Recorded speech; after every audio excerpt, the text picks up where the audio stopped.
This problem comes from section 4.1. That's module 5, unit 1. This is number 7. And so the problem looks like this. And it says to locate the absolute extrema of the function on the closed interval. So here's function f.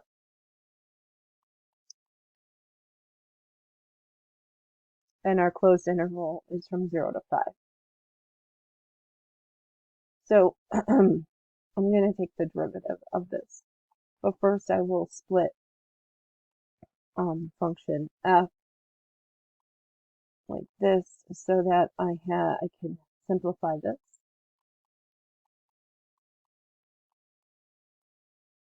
Into x plus 5 over 6.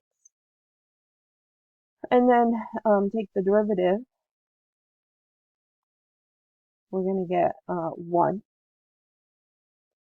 And so this function is defined for all values of x.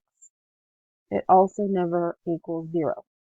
So the derivative f prime of x is defined for all values of x, and never is also never equal to 0.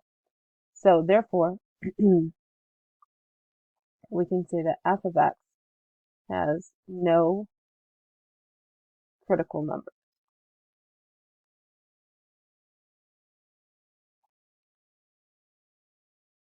So we're going to check the interval endpoints. So let's do that. So we'll check f at 0, and we will check f at 5.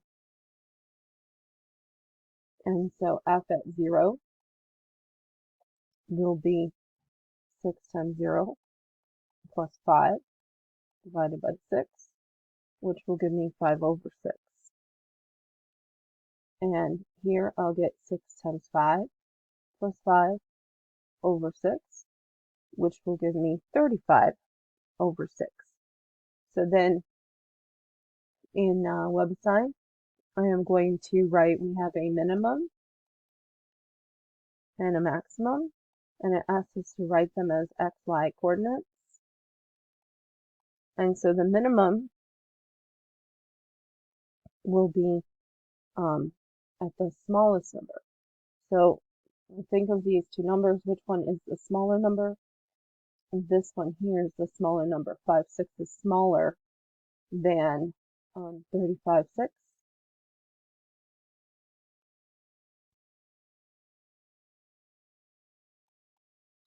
So then the minimum would be at 0, 5 over 6. And the maximum, the absolute maximum, would be at 5, 35, 6. And that's how you do problem number 7.